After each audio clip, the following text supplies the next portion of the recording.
اور حدیث پاک جو 3 مرتبہ خدا کو ربنا کہے پھر اس کے بعد جو مانگے قدرت عطا کر دیتی. کیا میں تمہارا رب نہیں ہوں؟ سب کہہ اٹھے قالوا بلا، بے شک تو ہمارا رب ہے، بے شک تو ہمارا رب ہے. اب رب وہ ہمارا رب ہے اور ہم اس کے بندے ہیں، عبد ہیں، تو پتا چلا اپنا سارا معاملہ اس کے ہاتھ ہے.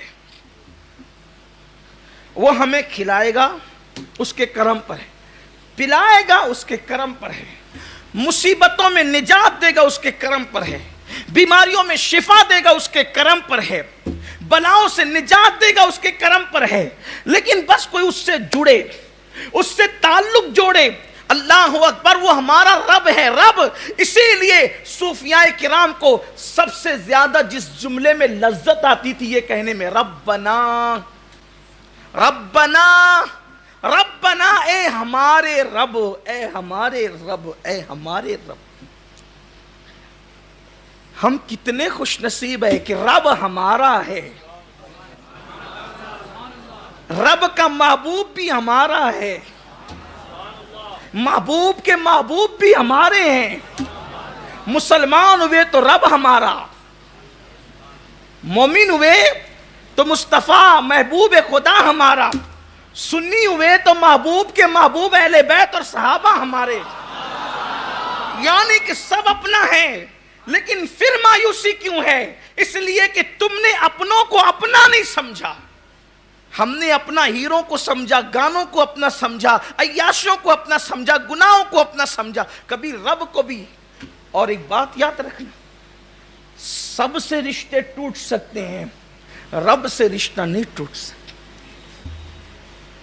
اسی لیے صوفیہ ربنا ربنا کہنے میں لذت کیا آتی. بلا تمثیل سمجھاؤں، کوئی بچہ ناز کرتا ہے تو کہتا ہے میرے ابا، میرے ابا، میرے ابا، میری اماں، میری اماں. پیار ہوتا ہے نا تو کہتے ہیں میری اماں، میرے ابا. ٹھیک ہے، ایک بات بھی ہے، باپ کو 4 بیٹے ہیں، لیکن جب کوئی بچہ دامن پکڑ کے کہتا ہے میرے ابا، تو 4 بیٹوں کے باوجود بھی جب کوئی بچہ کہتا ہے کہ میرے ابا، میری اماں، تو ماں باپ کو کیسی خوشی ہوتی. بلا تمثیل، بلا تمثیل، 1000 بار بلا تمثیل. جب دعا کرو اس کو پکارو تو قرآن یوں کہتا ہے، یوں کہہ کے پکارو، ربنا، میرا اللہ، میرا رب، میرا رب، میرا رب، ہمارا رب، ربی، میرا رب، ربی، میرا رب، ربنا، ہمارا رب. سوچو تو اللہ کو جب ہم ہمارا کہہ کے پکارتے ہیں تو قدرت بھی رضا اور خوشی کا اظہار کرتی. اور حدیث پاک جو 3 مرتبہ خدا کو ربنا کہے پھر اس کے بعد جو مانگے قدرت عطا کر دیتی. جو 3 مرتبہ ربنا کہہ کر پکارے پھر وہ جو مانگے، کتنا خوش ہوتا ہے وہ جب 3 بار کوئی اس کو ربنا کہہ کے پکارتا ہے. پھر اور اس کو تو پکارنا ہی پسند ہے، اس کو تو پکارنا ہی پسند. تو قرآن کہتے ہیں ان الذین قالوا ربنا اللہ، جن لوگوں نے کہا بے شک ہمارا رب اللہ ہے. اب آپ یہاں سے دل میں ٹھان لے کہ ہمارا رب اللہ ہے، ہماری حفاظت اس کے کرم پر ہے، بس کوئی اس کے قریب آئے. ہمیں کھلانا اس کے کرم پر ہے، بس کوئی اس کے قریب آئے. ہمیں پلانا، نعمتیں دینا اس کے کرم پر ہے، بس کوئی اس کے قریب آئے. ہمارا رب اللہ ہے. اب آگے کی منزل، جن لوگوں نے کہا ہمارا رب اللہ ہے، ثم استقاموا، پھر وہ اس پر جم گئے. اب جمنا کسے کہتے ہیں؟ اللہ کو رب مان کر جمنا، اسی پر جم جانا، استقامت. اسی پر جم گئے، ڈٹ گئے. حالات کی کوئی پرواہ نہیں، اب جان کی کوئی پرواہ نہیں، اب مال کی کوئی پرواہ نہیں. مان لیا اللہ ہمارا رب ہے، رب ہے.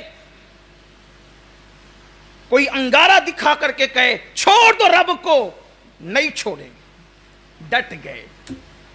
کوئی مال چھینے، چھوڑ دو رب کو، کسی اور کو پکارو، نہیں چھوڑیں.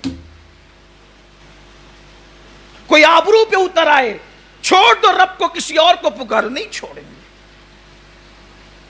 ڈٹ گئے. بات یہ ہے کہ اگر کفر بک جان ہی دینا ہے تو کفر بک جان بچتی کب ہے اور ایمان بول کر جان جاتی کب ہے؟ اس لیے کہ اگر اس نے موت لکھ دی ہے تو کفریہ کلمہ بول کر بھی جان چلی جائے گی، اور اگر اس نے موت نہیں لکھی ہے تو پھر آپ کو کوئی جان لے نہیں سکتا، آپ کی کوئی جان نکال نہیں سکتا. روح کا فرشتہ کسی کی مرضی سے نہیں آتا، وہ رب کی مرضی سے آتا ہے. حتیٰ کہ وہ اپنی مرضی سے بھی نہیں آتا، وہ رب کی مرضی سے آتا ہے. تو اس لیے عظیمت کی راہ یہ ہے کہ رب کو رب مانا، اللہ کو رب مانا، اس کو الہ مانا، اس کو معبود مانا. تو اب آپ کو کوئی پانی میں ڈال کے ڈبکیاں دے، آپ کو انگار سامنے رکھ کر کے جلایا جائے، کڑائی تیل کی ابل رہی ہو، یہ صحابہ کرام کی داستان میں آپ کو بتا رہا ہوں. سیدنا بلال حبشی رضی اللہ تعالیٰ عنہ ارشاد فرماتے ہیں، ابن خلف بدبخت کے غلام تھے. جب بلال نے کہا اللہ میرا رب ہے، لا الہ الا اللہ محمد الرسول اللہ پڑھا، تو پہلے بلال کو لالچ دی گئی. بلال نے کہا یہ لالچ سے ہم دین نہیں چھوڑتے. تو ابن خلف جب مکے میں دھوپ پورے شباب پر آ جاتی تو مکے کی ریتیلی زمین اور پتھریلی زمین پر حضرت بلال کو لے جاتا. ایک دن نہیں، 2 4 6 گھنٹے نہیں، بلکہ روز کا معمول تھا اس بدبخت کا. اور لے جانے کے بعد حضرت بلال حبشی کو اس تپتی ہوئی چٹان والی ریت پر، اللہ اکبر، کبھی چٹانوں پر کبھی ریت پر لٹا دیتا، اور ایک بندہ ان کے سینے پہ کھڑا ہو جاتا اور پھر کہتے بول ہمارے حبل کا نام لے، بول ہمارے لات کا نام لے، بول ہمارے عزا کا نام لے.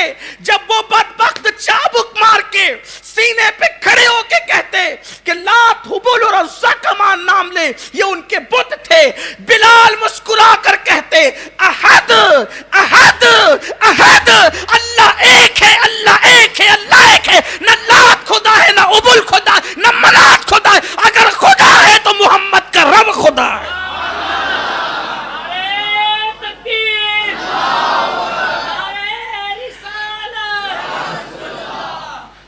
استقاموا کا مطلب یہ ہے، بلال بتا رہے ہیں، بلال ارے ہماری جان بستر پر جائے اس سے بہتر ہے کہ رب کی محبت میں جائے.